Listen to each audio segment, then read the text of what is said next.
I'm going to destroy my marriage today. The thought isn't a whisper.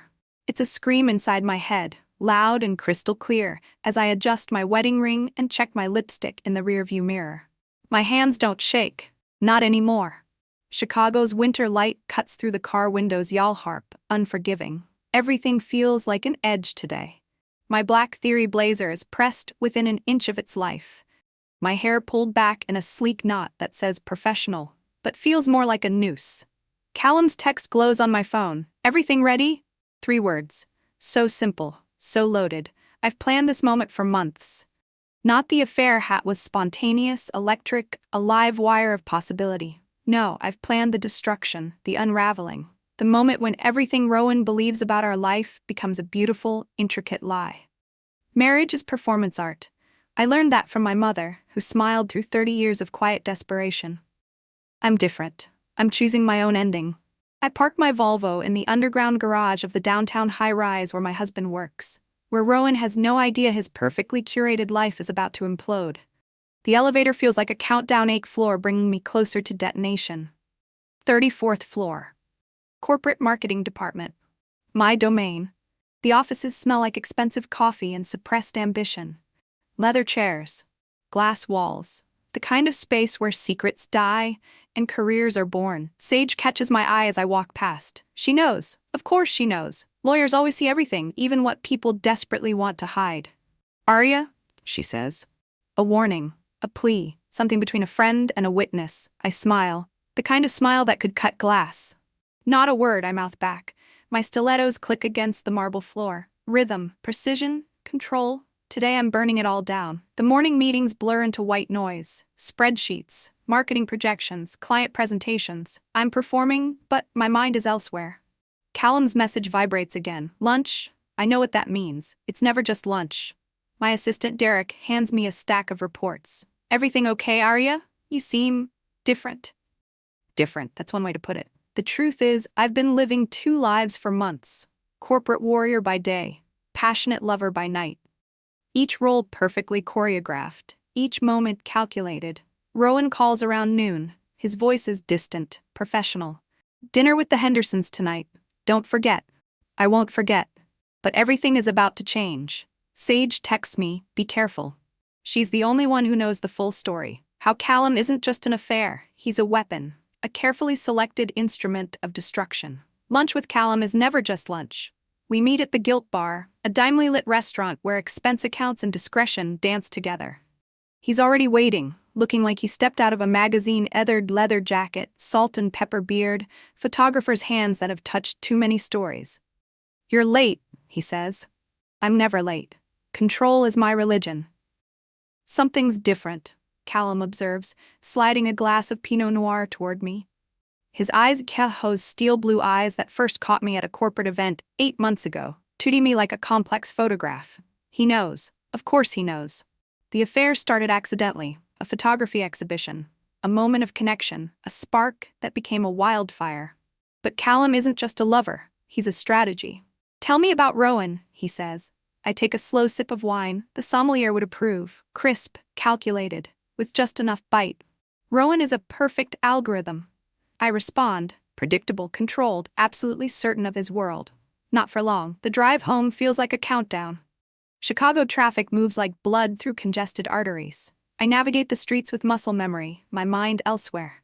Calculating, plotting. Rowan will be preparing for dinner. Pressed shirt, polished shoes, everything precise. Everything planned. I check my reflection, lipstick perfect, not a hair out of place. The blue dress fits like a second skin, the expensive, tailored a costume of compliance. My phone rings. Callum. I don't answer. The Lockhart home is a monument to suburban success. Lincoln Park. 3-story brownstone. Restored historical details. Modern interior. Everything curated. Nothing accidental. I park in the underground garage. Take a breath. This is the moment everything changes. Rowan greets me in the kitchen. Crisp white shirt, tailored slacks. He looks like he just stepped out of a corporate headshot. You're beautiful, he says. The words feel like a performance. The Hendersons will be here at 7, he continues. I've opened the 2015 Cabernet. I know, I always know. But not tonight. Tonight, I'm burning it all down. The Hendersons arrive precisely at 7. Mark Henderson, entrepreneur, Rowan's golf buddy, master of the humble brag. His wife, Elena, ote me, but another Elena, with her perfectly highlighted hair and designer dress that screams, I spin classes and have a personal chef. Small talk becomes a choreographed dance. How's the marketing firm? Mark asks. Exceptional, I respond. The lie slides off my tongue like silk. Rowan watches me. Something flickers in his eyes. A moment of uncertainty? Doubt? I've perfected the art of being exactly who he expects. Until now. Dinner is a performance. Roasted lamb, expensive wine, carefully curated conversation. My phone vibrates. A text from Callum. Tonight, everything changes. Elena Henderson discusses her charity gala. Rowan discusses market trends. I smile. I nod. I'm invisible and everywhere at once. But something's different. They can't see it. But something's brewing underneath the perfect surface. A storm. A reckoning. My hand touches the wedding ring, twists it slightly. Not for much longer. The moment stretches, thin, brittle. Mark is mid-story about some tech conference when I feel it. That electric current of anticipation. Something's about to break. More wine? Rowan asks, lifting the bottle. I catch Rowan's reflection in the silver wine decanter. He doesn't know, not yet, but something in his posture has changed. A microscopic tension. Elena Henderson, Elena, awes too loudly. Her laugh sounds like broken glass. Arya, Rowan says, would you get the dessert? I move to the kitchen. Precise steps, controlled breathing. My phone buzzes. Another text from Callum. Ready? The word hangs in the air like a promise.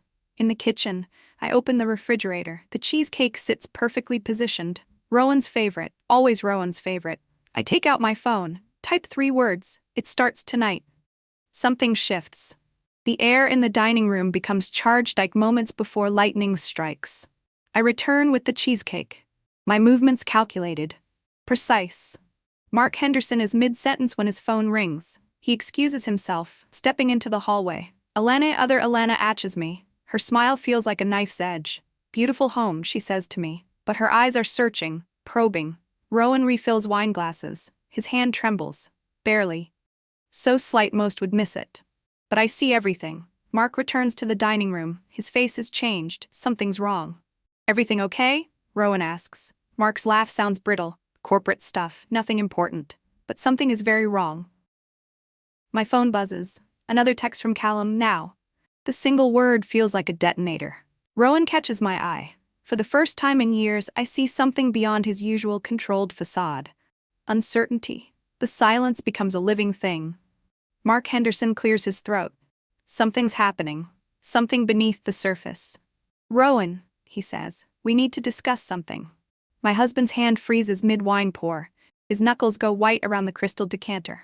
Elena looks suddenly uncomfortable. Her designer bracelet jingles as she shifts in her seat. What's going on? Rowan asks. I know. Before anyone speaks, I know. Mark slides his phone across the table. A document, spreadsheet, something financial. The audit, he says quietly, your numbers don't match. The world stops. Rowan's face changes. Not panic, something colder. Calculation. My phone buzzes. Callum's text, now. But this moment isn't about Callum anymore. This is something else entirely. Corporate warfare. Marriage. Destruction. All the same game.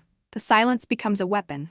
Mark's document sits on the white linen tablecloth like an unexploded bomb. Rowan doesn't reach for it. Doesn't move. Just stares. Explain, Mark says. Not a question. A demand. I watch, perfectly still. This wasn't part of my plan. But plans are just narratives waiting to be rewritten. Rowan's voice is calm. Too calm. There's been a misunderstanding. But we all know. Misunderstandings don't look like forensic financial documents. Elena Henderson, Elena ouches her husband's arm. A warning. A plea. My phone vibrates. Callum. Ignored. This moment is bigger than an affair. Bigger than my carefully constructed plan of destruction. Something fundamental is breaking, and I'm not sure who will survive when the pieces fall. Rowan looks at me, not with anger, with something else. Recognition. The first crack appears. Not in the financial document. Not in Mark's stern expression, but in Rowan's perfect facade. His hand holding the wineglass begins to tremble. Barely perceptible, but I see everything. I can explain, Rowan says, but no one believes him. Mark slides another document across the table. Printed emails, bank transfers, something darker than a simple accounting discrepancy. Corporate fraud, Mark says. The words hang in the air like poison. Elena Henderson goes very still. Her perfectly manicured hand grips her wine glass. My phone buzzes again. Callum. Ignored. This moment is no longer about my carefully constructed plan of destruction. This is something else entirely. Rowan looks at me, not with fear, not with anger, with calculation. Arya, he says, we need to talk. The words feel like a challenge, a declaration of war. The Hendersons don't leave. Mark makes a call. Low voice, corporate lawyer tone. Elena sits frozen, her designer dress suddenly looking like a costume. Rowan stands, moves to his home office. No invitation, no explanation. I follow. The office is a shrine to control. Mahogany desk, perfectly organized files, expensive art that says success in a language only certain people understand. He doesn't turn when I enter. How long? I ask. Rowan laughs. Not his usual controlled chuckle. Something else. Something broken. Longer than your affair with the photographer, he says. Callum. He knows about Callum. My phone buzzes. Another text. Ignored. The financial documents spread across Rowan's desk look like battlefield maps. Transfers. Shell companies. Something that goes beyond simple corporate misconduct. We're not who we thought we were, Rowan says. A statement, not a question. The world narrows to this room. This moment. How much do they know? I ask. Rowan doesn't look at me. His fingers trace the financial documents like they're a map to something dangerous. Everything. The word hangs between us. Heavy. Final. Mark Henderson appears in the doorway. No longer the golf buddy. Now something else. A predator.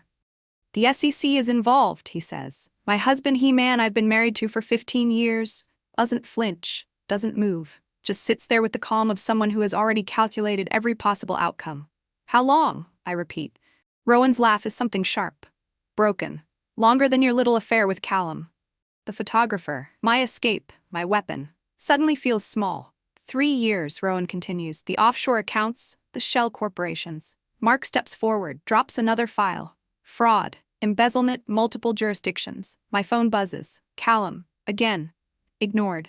This is no longer about my plan to destroy my marriage. This is about survival. 6 months later, I'm in a small apartment, downtown Chicago. Everything minimalist, everything simple. My phone rings. Callum, I don't answer. Some stories don't have clean endings. Some destructions are actually reconstructions. I'm not who I was. And that's the point.